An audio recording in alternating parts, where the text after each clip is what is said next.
मेरा नाम है सौरभ कुमार और मेरा काम है आपके स्टडी को आसान बनाना। और क्या हाल है आप सबका? चलिए, बढ़िया रहना चाहिए। तो देखिए, आज हम लोग को पढ़ना है ट्रांसपोर्ट, है ना, कि आखिर ट्रांसपोर्ट क्या है, क्यों ज़रूरी है, इन सब के बारे में हम पढ़ेंगे। लेकिन सबसे पहले हमको एक बात बताइए आप लोग कि इस पृथ्वी पे जितने भी लिविंग ऑर्गेनिज्म हैं वो सब के सब सेल से मिलकर के बने हुए हैं। और जो सेल है, ये सेल कंटिन्यूअसली वर्क करते रहता है। अगर सेल अपना वर्क करना, अपना काम करना अगर रोक दे तो लिविंग ऑर्गेनिज्म तुरंत मर सकता है। तो जो सेल होता है, उस सेल के अंदर बायोकेमिकल रिएक्शंस होते रहते हैं। सेल के अंदर हमेशा कंटिन्यूअसली बायोकेमिकल रिएक्शंस होते रहते हैं। अब इन रिएक्शंस को होने के लिए हर एक सेल को कुछ इसेंशियल मटेरियल्स की जरूरत होती है। जरूरत की कुछ सब्सटेंस होते हैं जिनकी जरूरत सेल को प्रत्येक समय होती है, हर वक्त होती है। ये इसेंशियल सब्सटेंस कौन कौन से हैं? तो सेल को फूड की जरूरत पड़ती है, वाटर की जरूरत पड़ती है, ऑक्सीजन की जरूरत पड़ती है। ये इसेंशियल सब्सटेंस जब सेल के पास पहुंचेगा तभी तो सेल बायोकेमिकल रिएक्शंस अच्छे से कर पाएगा। और जब सेल बायोकेमिकल रिएक्शन करता है तो यूजफुल सब्सटेंस तो बनते ही हैं, उसके साथ साथ कुछ हार्मफुल सब्सटेंस, टॉक्सिक सब्सटेंस भी हमारे सेल के अंदर प्रोड्यूस होते हैं। उन हार्मफुल और टॉक्सिक सब्सटेंस को सेल से बाहर निकालना भी बहुत जरूरी होता है। तो सोचिए कि आखिर सेल तक इन इसेंशियल मटेरियल को कौन लेकर के जाएगा, कैसे जाएगा? और सेल में जो टॉक्सिक सब्सटेंस बन रहे होते हैं, जो कि हमारे बॉडी के लिए हार्मफुल होते हैं या किसी भी लिविंग ऑर्गेनिज्म के लिए हार्मफुल होते हैं, उनको सेल से बाहर निकालेगा कौन? तो कुछ तो ऐसा अरेंजमेंट होना चाहिए ना लिविंग ऑर्गेनिज्म के शरीर में, जिससे ये इसेंशियल मटेरियल सेल तक जाए और उन सेल में से ये टॉक्सिक और हार्मफुल सब्सटेंस बाहर निकले। तो किसी भी लिविंग ऑर्गेनिज्म में एक सिस्टम बनाया गया है जिसको कहा जाता है ट्रांसपोर्ट।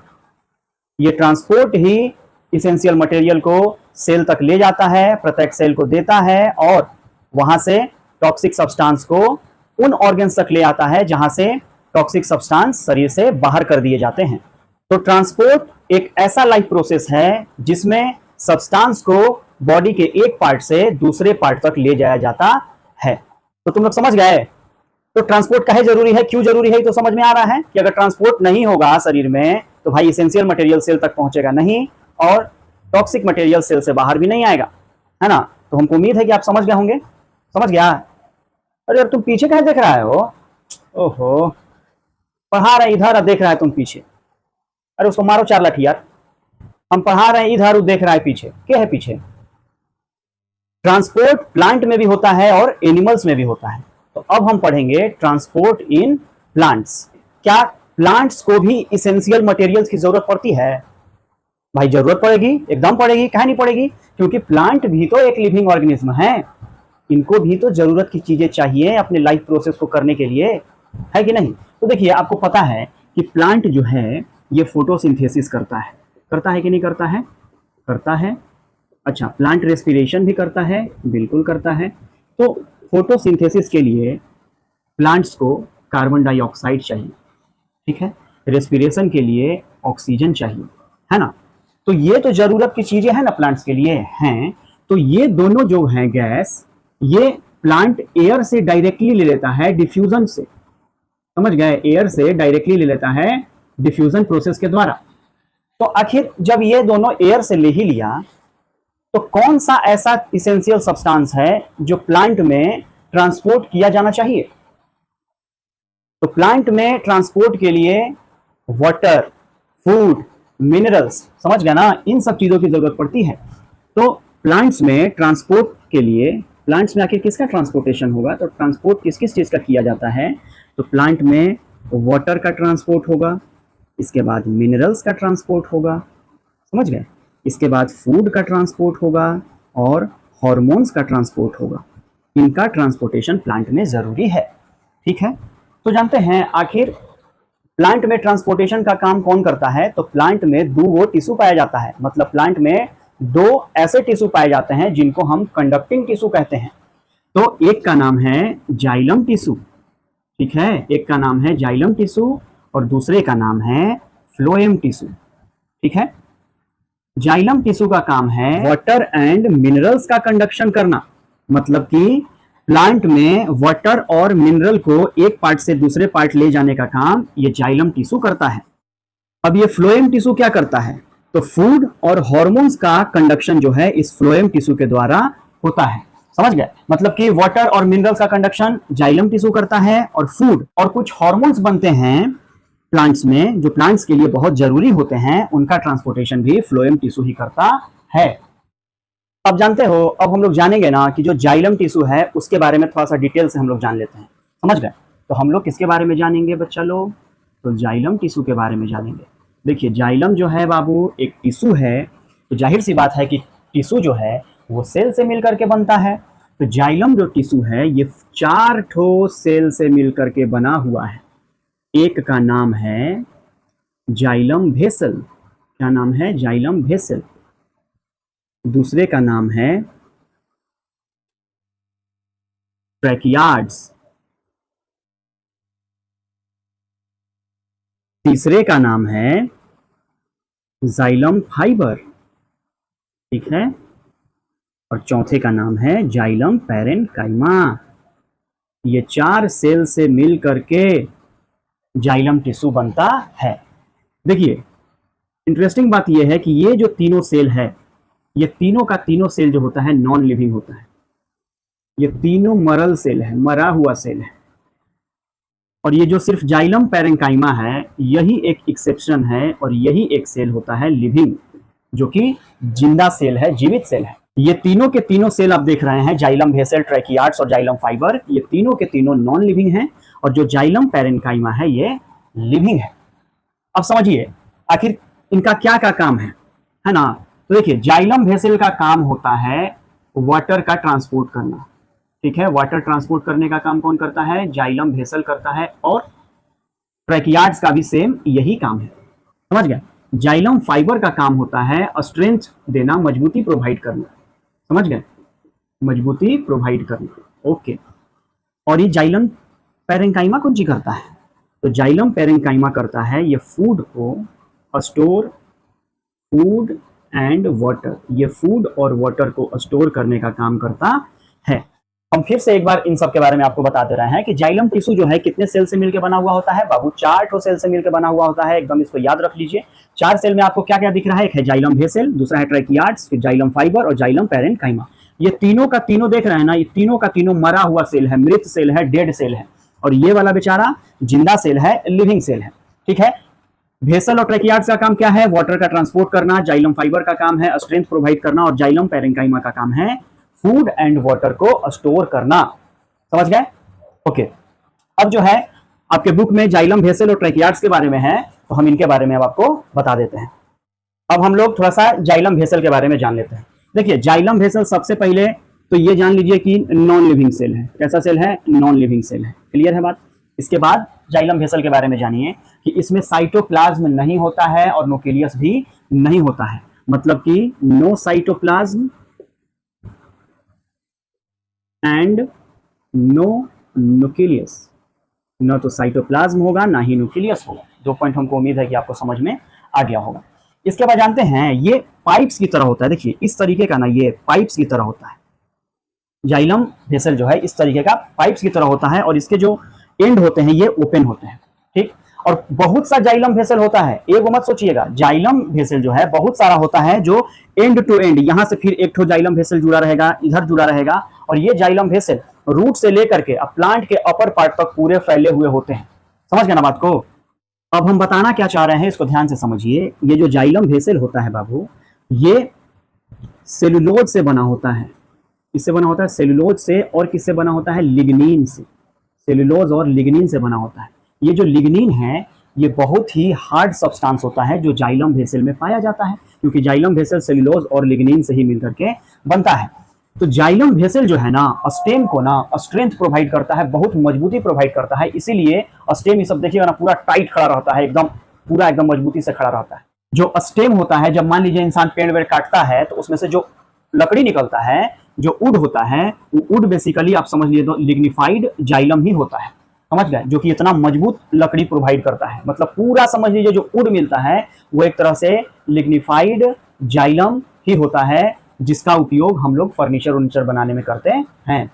यहाँ पे आप ध्यान से देखिए कि जो जाइलम वेसल है, आप देख रहे हैं कि कहीं कहीं पे बाबू यहाँ पे पिट्स है, माने कहीं कहीं पे गड्ढा है। तो जहां जहां पे पिट मौजूद है ना बाबू, यहाँ पे ना लिग्निन प्रेजेंट नहीं होता है, लिग्निन प्रेजेंट नहीं होता है। लेकिन आप देख रहे हैं जो ये मोटा वाला भाग है, जो सेल वाल का मोटा वाला भाग आप देख रहे हैं, यहाँ पे लिग्निन जो है प्रेजेंट होता है, समझ गए। तो लिग्निन क्या करता है, तो आप देख रहे हैं कि इस जाइलम वेसल को मजबूती प्रदान करता है। तो जाइलम वेसल के बारे में आप समझ गए होंगे, ठीक है ना। अब हम आगे आएंगे ट्रैकियार्ड्स के बारे में पढ़ने। अब हम लोग जानेंगे ट्रैकियार्ड्स के बारे में, समझ गए ना बाबू, थोड़ा सा ध्यान से समझिए।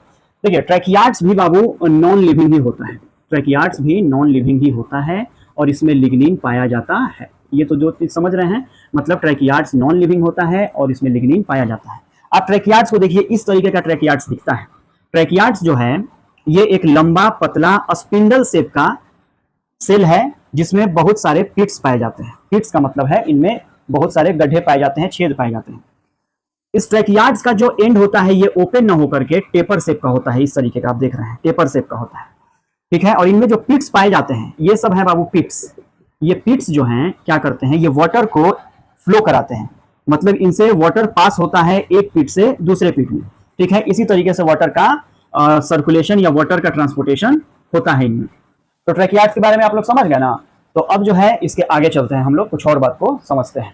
तुम लोग समझा बाबू, हैं, समझ गया ना, अच्छे से समझ गए। अच्छा ठीक है जी। देखिए इन लोग को ना बिना चीनी का पानी पिलाइए, ये लोग बहुत अच्छा से कहा तो समझ गया। अभी हम सवाल पूछेंगे तुम लोग से, है ना। जाइलम में अब समझने की बारी ये है कि जाइलम में आखिर वाटर का ट्रांसपोर्ट होता कैसे है, कैसे जाइलम वेसल जो है वो पानी को रूट से लेकर के और दूसरे पार्ट्स में पहुंचाता है। लेकिन उससे पहले कुछ बात जान लीजिए। देखिए आपको यहाँ पे एक फिगर दिख रहा होगा, इस फिगर में आपको दिख रहा है रूट का इमेज या स्ट्रक्चर ऑफ आप रूट बोल सकते हैं। इस रूट में आप देखिएगा तो इसमें बहुत सारे आपको रूट हेयर्स देखने को मिलेंगे, ठीक है। रूट हेयर्स का काम होता है मिट्टी से वाटर एंड मिनरल को एब्जॉर्ब करना, ठीक है। लेकिन कुछ और टर्म के बारे में आप जानिए, समझ गए। इस रूट में आपको रूट हेयर्स दिख रहे होंगे। ये रूट हेयर्स जो होता है ये एपिडर्मिस पे ही लगा होता है, मतलब जो रूट्स के सेल हैं इसका सबसे जो बाहरी लेयर होता है उसको हम बोलते हैं एपिडर्मिस। एपिडर्मिस के जस्ट अंदर वाला जो भाग होता है उसको बोला जाता है कॉर्टेक्स, ठीक है। और कॉर्टेक्स के अंदर पाया जाता है आपको एंडोडर्मिस, ठीक है। और एंडोडर्मिस के अंदर आपको जाइलम वेसल पाया जाता है, ठीक है। तो इस स्ट्रक्चर को आप अच्छे से देख लीजिए, समझ लीजिए।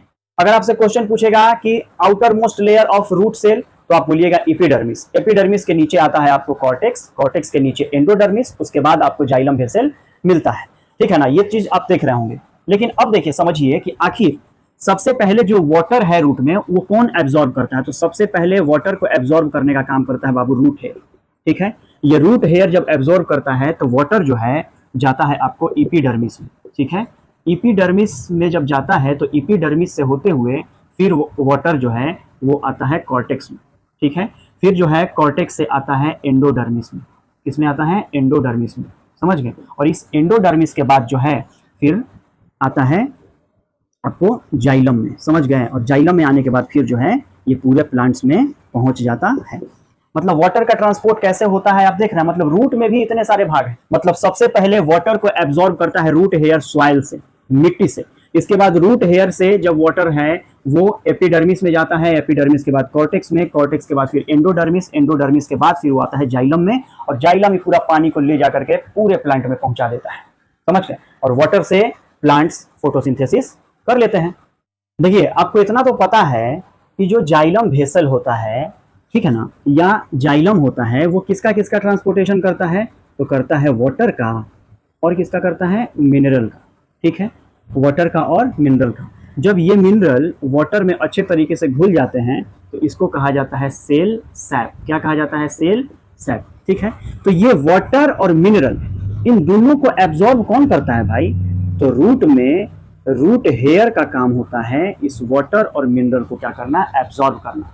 ठीक है, रूट हेयर जो है ये वाटर को और मिनरल को एब्जॉर्ब करता है डिफ्यूजन से। किससे करता है बाबू? तो डिफ्यूजन से करता है। ठीक है, जब रूट हेयर वाटर और मिनरल को एब्जॉर्ब कर लिया तो ये क्या करता है? अपने अगले सेल एपिडर्मिस को वाटर और मिनरल मतलब कि ये सेल सैप एपिडर्मिस को दे देता है। ठीक है, ओस्मोसिस प्रोसेस से। मतलब एक सेल से अगर मटेरियल का ट्रांसफर दूसरे सेल में होता है तो एक सेमी परमिएबल मेम्ब्रेन के थ्रू होता है, और सेमी परमिएबल मेम्ब्रेन से होने वाला जो मटेरियल का फ्लो होता है वो ओस्मोसिस कहलाता है। तो रूट हेयर जो है एंडोडर्मिस को दे दिया, अब एंडोडर्मिस जो है ये अगले पार्ट को दे देगा या अगले सेल को दे देगा जिसका नाम है कॉर्टेक्स। कॉर्टेक्स फिर दे देगा एंडोडर्मिस को, है ना, वहां पे आपको दिख रहा होगा कैसे कैसे ट्रांसपोर्टेशन हो रहा है। और एंडोडर्मिस जो है ये दे देगा जाइलम को, कहेगा कि ले जाओ अब पूरा प्लांट में पानी और मिनरल को पहुंचा दो। ठीक है, तो ये जो जाइलम वेसल है अब ले जा करके और पूरे के पूरे वाटर और मिनरल को प्लांट्स के हर एक पार्ट में पहुंचा देता है।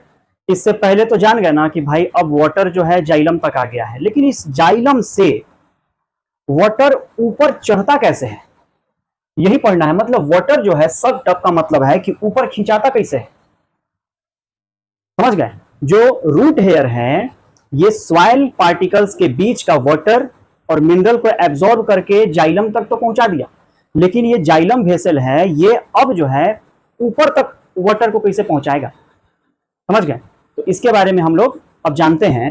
देखो ए बाबू, तुम लोग कोल्ड ड्रिंक पिया है जी? सब पिया है तुम लोग कोल्ड ड्रिंक? तो जब डायरेक्ट मुंह लगा के पिए हो कि पाइप से पीता है? तो देखो जब पाइप से पीते हो तो क्या करते हो? इसे खींचते हो ना पाइप से, और स्ट्रॉ से खींचते हो कि नहीं खींचते हो? तो आखिर नीचे वाला कोल्ड ड्रिंक ऊपर कैसे आ जाता है? इसके पीछे क्या रीजन है? तो देखिए इसके पीछे रीजन है कि जब हम स्ट्रॉ को अपने मुंह में लगा करके और खींचते हैं तो ऊपर में प्रेशर हो जाता है कम और नीचे का प्रेशर जो है वो होता है ज्यादा। और आपको हम बता दिए हैं कि कोई भी फ्लूइड चाहे वो लिक्विड हो या गैस हो हमेशा हाई प्रेशर से लो प्रेशर की तरफ फ्लो करेगा। तो नीचे है हाई प्रेशर, ऊपर है लो प्रेशर, लिक्विड जो है मतलब आपका कोल्ड ड्रिंक जो है नीचे से ऊपर आ जाता है। सेम यही कंसेप्ट यूज होता है इस जाइलम में, समझ गए? कैसे होता है तो आप समझिए। देखिए अब समझिए, देखिए हम एक ठो यहाँ पे पेड़ का पिक्चर बना दिए हैं, है ना, और यहाँ पे हम बना देते हैं एक लीफ। क्या बना देते हैं? लीफ बना देते हैं। देखिए जिस तरीके से कोल्ड ड्रिंक में प्रेशर का खेल हुआ था यहाँ भी वही होता है। होता क्या है कि देखिए प्लांट्स जो है ना हर समय एक प्रोसेस करते रहते हैं जिसका नाम है बाबू ट्रांसपीरेशन। क्या नाम है? ट्रांसपीरेशन। ट्रांसपीरेशन क्या होता है? तो जो वाटर होता है या आप कह सकते हैं एक्सेस वाटर होता है वो प्लांट जो है अपने लीफ के स्टोमाटा से वाटर को वाटर वेपर के रूप में, वाटर को वाटर वेपर के रूप में क्या कर देता है? बाहर कर देता है, ठीक ना, लूज कर देता है। इस प्रोसेस को ही हम बोलते हैं ट्रांसपीरेशन। मतलब transpiration is a process of removal of excess water in the form of water vapor from the stomata of leaves is called transpiration। देखिए प्लांट्स जो है ट्रांसपीरेशन से कंटिन्यू वाटर को क्या करता है? इवापोरेट कराते रहता है, इवापोरेट कराते रहता है। जब इवापोरेट कराता है तो ये ऊपर के पार्ट में जो है ना लो प्रेशर जोन बनता है, लो प्रेशर जोन बनता है, ठीक है। और नीचे में रूट हेयर वाटर को एब्जॉर्ब करके जाइलम तक पहुंचाते जाता है, मतलब नीचे में हाई प्रेशर जोन बनता है, समझ गए? तो एक बात बताओ बाबू, नीचे हाई प्रेशर है ऊपर में लो प्रेशर है तो क्या वाटर का ट्रांसपोर्टेशन होगा ऊपर की तरफ? बस यही खेल तो है। जाइलम ऐसे ही तो वाटर को नीचे से लेकर ऊपर तक पहुंचा देता है। जाइलम जो है नीचे रूट से लेकर के प्लांट्स के अपर पार्ट तक पूरे वाटर को पहुंचा दिया है। इस पूरे प्रोसेस को कहा जाता है बाबू एसेंट ऑफ सैप। क्या कहा जाता है? Ascent of SAP. मतलब जाइलम जिस भी प्रोसेस से वाटर को रूट से लेकर के और प्लांट्स के दूसरे भाग तक या अपर पार्ट तक पहुंचाता है उस पूरे प्रोसेस को कहा जाता है एसेंट ऑफ सैप, ठीक है। अब देखिए हम एक दो बात आपको और बता देना चाहते हैं जो कि इंपॉर्टेंट है। जाइलम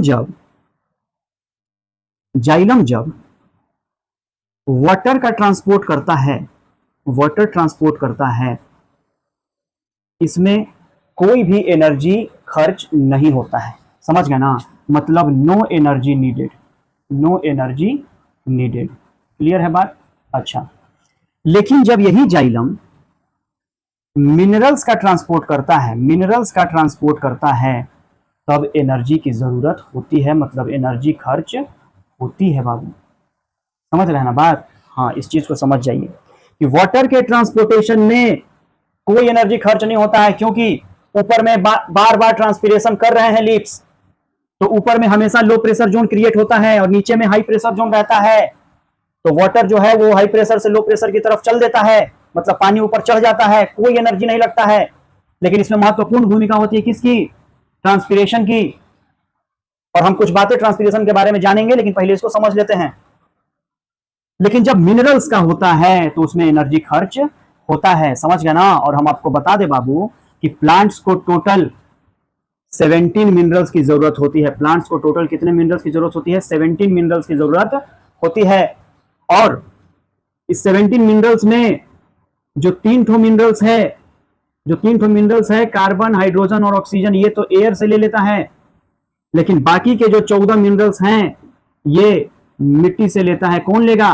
तो रूट लेगा। देख रहा है ना, मतलब कि जो मिनरल्स हैं वो ज्यादा मिनरल्स प्लांट रूट से ही ले रहा है, और इन मिनरल्स को एब्जॉर्ब करने का काम रूट हेयर करता है। लेकिन रूट हेयर जब इन मिनरल्स को एब्जॉर्ब करता है तो एनर्जी खर्च करनी पड़ती है उसको। समझ रहे हैं बात?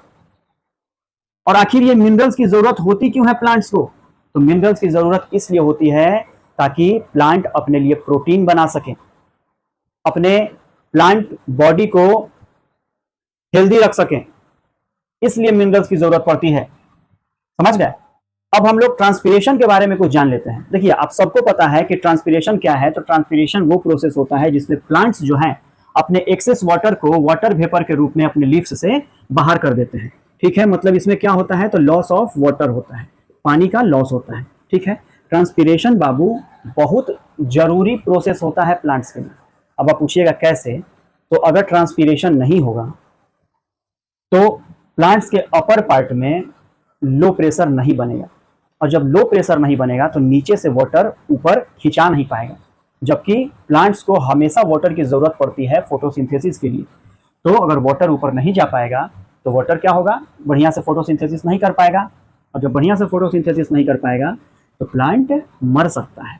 समझ गए बात? इसके अलावा एक बात बताइए, हम लोग को गर्मी लगता है तो हम लोग तो रूम में आ जाते हैं, कूलर पंखा के नीचे आ जाते हैं। बताइए कि वो पेड़ को या पौधा को कौन जाके बेचारा कहता है कि आओ भाई तुमको हम छाया दे देते हैं, चलो कंबल उड़ा देते हैं तुमको ऊपर से, या चादर उड़ा देते हैं ताकि तुमको छाया हो। बेचारा प्लांट्स तो हमको खुदे छाया देता है। समझ गए बात? तो कौन करेगा? तो प्लांट जो है, इतना धूप, जितना गर्मी अभी पड़ रहा है, इतना धूप में बेचारा प्लांट सब खड़ा है। तो आखिर प्लांट जो है अपने आप को ठंडा कैसे रखता है? तो अपने आप को कूल रखने के लिए, अपने आप को कूलिंग करने के लिए ये ट्रांसपिरेशन का प्रोसेस बहुत जरूरी होता है। इसके अलावे आप देखिएगा कि ट्रांसपिरेशन से पौधे मजबूती से खड़े रहते हैं, मतलब इस ट्रांसपिरेशन से स्ट्रेंथ भी मिलता है किनको? पेड़ पौधों को। समझ गए बात? इस ट्रांसपिरेशन से ही पेड़ पौधों को स्ट्रेंथ मिलता है। नहीं अगर विश्वास है तो कोई प्लांट ले आइए, समझ गए ना, कुछ देर रख दीजिए, देखिएगा वो मुड़ जाएगा, मुरझा टाइप का जाएगा। समझ गए ना, उसका स्टेम जो है मुड़ जाएगा। चाहे आप पालक ले लीजिए, धनिया का पत्ता ले लीजिए, कुछ भी ले लीजिए, समझ गए, लेकिन उसको पानी में डालिएगा ना तो थोड़ा देर के बाद वो सीधा हो जाता है, क्योंकि उनमें ट्रांसपिरेशन शुरू होने लगता है। समझ गए? इसके बाद देखिएगा, तो जो ट्रांसपिरेशन होता है ना बाबू, जब जितना पानी प्लांट्स जड़ से खींचता है उसका सिर्फ मात्र हमको लगता है कि लगभग 10% ही वो यूज कर पाता है, बाकी का 90% वाटर क्या कर देता है? लूज कर देता है। मतलब ट्रांसपिरेशन में प्लांट्स पानी का बर्बादी बहुत ज्यादा करते हैं। समझ गए? प्लांट्स पानी का बर्बादी बहुत ज्यादा मात्रा में करते हैं, लेकिन ये पानी का लॉस करते हैं, मान रहे हैं इस बात को, लेकिन ट्रांसपिरेशन का होना उनमें बहुत जरूरी होता है। समझ गया ना? तो देखिए जाइलम से रिलेटेड लगभग चीजें हम आपको बता चुके हैं जो आपके एग्जाम के लिए इंपॉर्टेंट रहेगा। तो बच्चा लोग अब जो है हम जानेंगे फ्लोएम टिश्यू के बारे में। तो फ्लोएम एक टिश्यू है, तो जाहिर सी बात है कि ये सेल से मिलकर बना होगा। तो ये 4 तरह के सेल से मिलकर के बना होता है। इन 4 सेल में जो पहला है इसका नाम है सीव ट्यूब्स। क्या नाम है? सीव ट्यूब्स, ठीक है। दूसरा है कॉम्पेनियन सेल, कॉम्पेनियन सेल, ठीक है, ओके। तीसरा है फ्लोएम फाइबर और चौथा है फ्लोएम पैरेनकाइमा। समझ गए? इंटरेस्टिंग बात समझिए, ये 1, 2 और ये सीव ट्यूब्स, कॉम्पेनियन सेल और फ्लोएम पैरेनकाइमा, ये तीनों भाई साहब, ये तीनों के तीनों लिविंग सेल होते हैं। कैसे सेल होते हैं? लिविंग सेल होते हैं। और ये जो फ्लोएम फाइबर है ये नॉन लिविंग है। समझ गए? जबकि पिछला हम लोग जो जाइलम पढ़े थे उनमें 3 सेल नॉन लिविंग था, लेकिन फ्लोएम में 3 सेल लिविंग है और फ्लोएम फाइबर जो है ये नॉन लिविंग है। सीव ट्यूब्स का क्या काम होता है? तो सीव ट्यूब्स का काम होता है फूड का ट्रांसपोर्टेशन करना। समझ गए? इस कॉम्पेनियन सेल का क्या काम होता है? तो इस कॉम्पेनियन सेल का काम होता है इस सीव ट्यूब्स को कंट्रोल करना और स्ट्रेंथ प्रोवाइड करना, मतलब मजबूती प्रदान करना। समझ गए? अच्छा, ये फ्लोएम फाइबर का काम होता है स्ट्रेंथ प्रोवाइड करना, ठीक है, हाँ जी।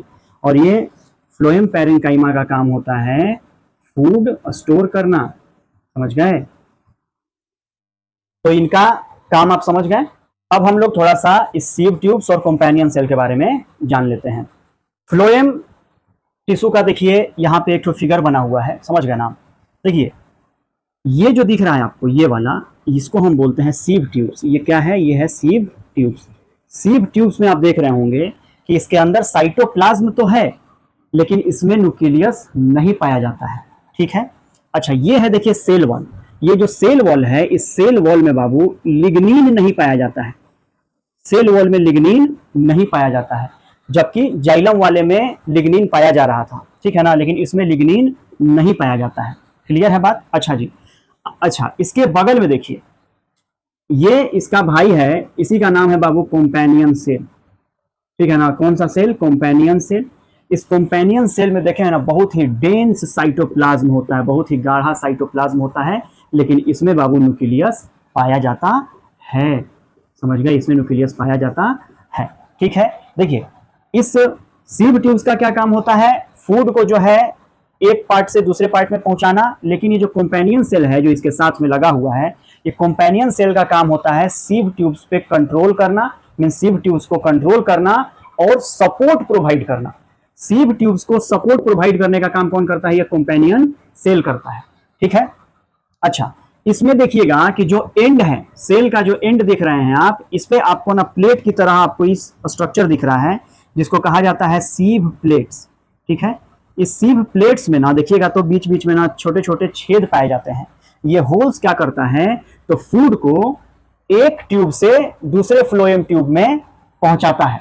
मतलब कि ये जो सीव प्लेट के बीच में जो होल्स आपको दिख रहे हैं, ये फूड को एक फ्लोएम ट्यूब से दूसरे फ्लोएम ट्यूब में क्या करते हैं?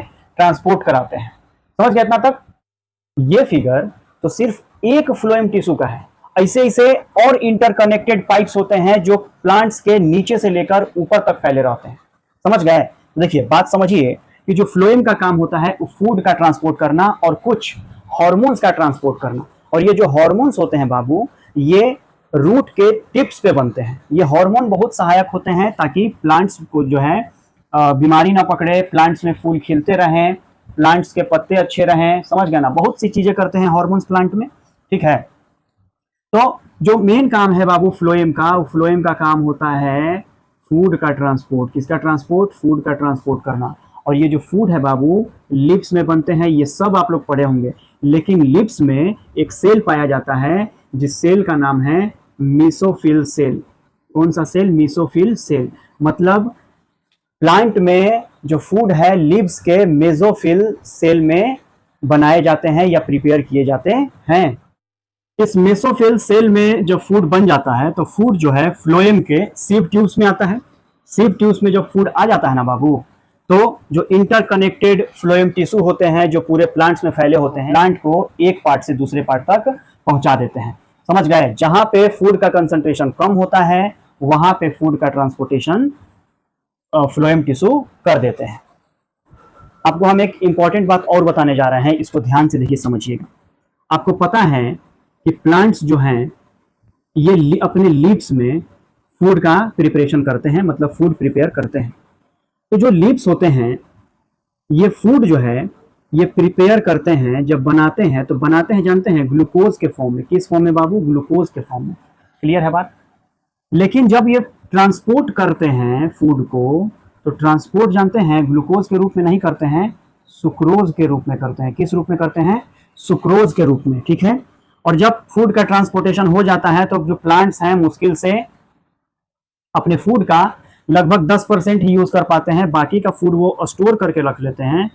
तो प्लांट्स जो है फूड को स्टोर किस रूप में करते हैं जानते हैं? स्टार्च के रूप में करते हैं। देखिए यहां से इंपॉर्टेंट सवाल बाबू बनेगा और बनता है कि प्लांट्स फूड का प्रिपरेशन किस फॉर्म में करते हैं? तो ग्लूकोज के फॉर्म में।